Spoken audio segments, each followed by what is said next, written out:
Hello, see you again with Brainfactor channel. This time we will discuss about the cult in America worshipping cargo. Watch the video carefully and don't skip this video. And please help subscribe and like our channel. Thank you. The cult in America worshipping cargo. Imagine that the world is in the midst of the Second World War, but that on the other side of the ocean from the United States, there are still areas of land that have not been affected by the conflict. Tribal natives live their lives to the fullest in a world that is reminiscent of a tropical paradise and is located somewhere in the vicinity of Australia.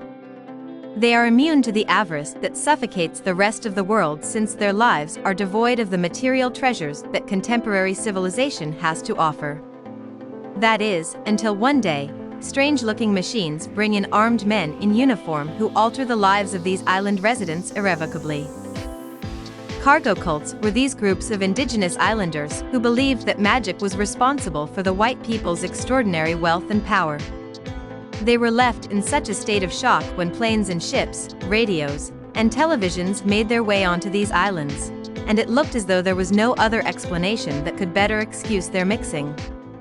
In its most literal sense, the word cargo refers to the items and objects that the members of the cults believed to have been manufactured by supernatural forces.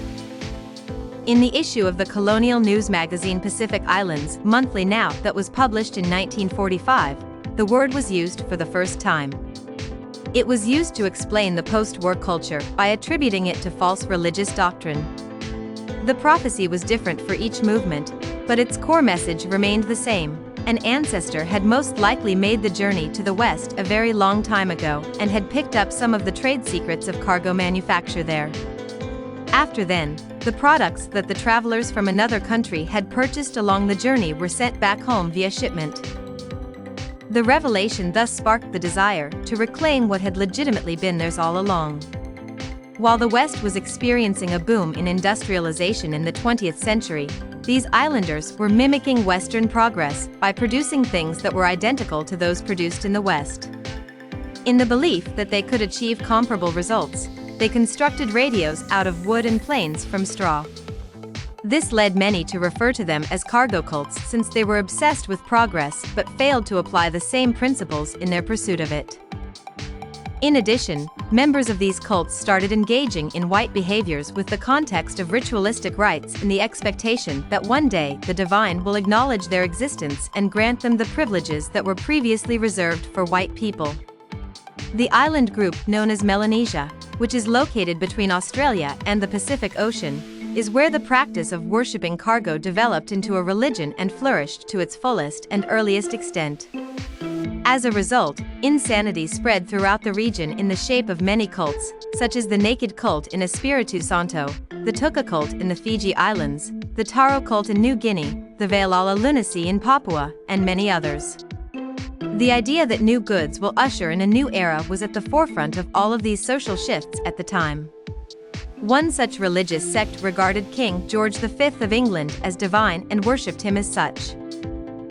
There have been approximately 184 cultists found in the region, but only a few of them are still around today.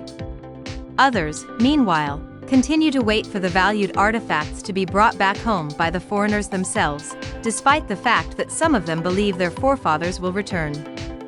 They built landing strips, docking bays, and other forms of infrastructure in order to make it simpler for themselves and others to access the remote islands.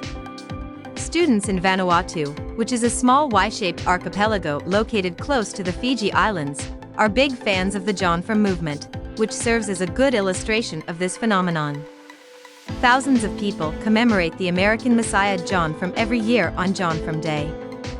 John From is supposed to have appeared on the lands in the 1800s and made a promise to bring back Western products for the locals if they prayed for them. If they prayed for them, John From would bring them back. They are sedentary while they await the arrival of radios, televisions, medicines, cold drinks, and other items. However, since the end of the war, very few Americans have returned, and John From was not one of them even then. On the basis of these kinds of narratives, numerous academics are of the opinion that cargo cults have been around since the 19th century. Therefore, when Westerners arrived during World War II, they brought with them the first proof of these outlandish views that they had brought with them.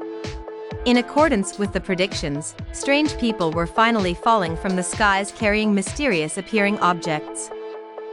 These ideas had their origins not only in indigenous practices but also in Christian doctrine. The people of the land worshipped their gods in the hope that doing so might inspire the gods to send fresh supplies down from heaven. Some cults anticipated that the shipment would come from Australia or the area of the sky directly above it. According to this hypothesis, heaven was a location that could be reached by climbing a ladder in the sky. The economic backwardness, cultural oppression, and newly discovered greed were also fundamental components of these practices. Naturally, when products from the new era arrived with the white settlers, these uneducated tribes hailed the end of the famine. What difference does it make if the cargo was never intended for them or given to them? Well, that's all for this video about the cult in America worshipping cargo. If you want something to be corrected, please fill it in the comments column, okay? Thank you for watching this video. Don't forget to help subscribe, like and comment, so that we are even more excited to make other interesting videos. Bye.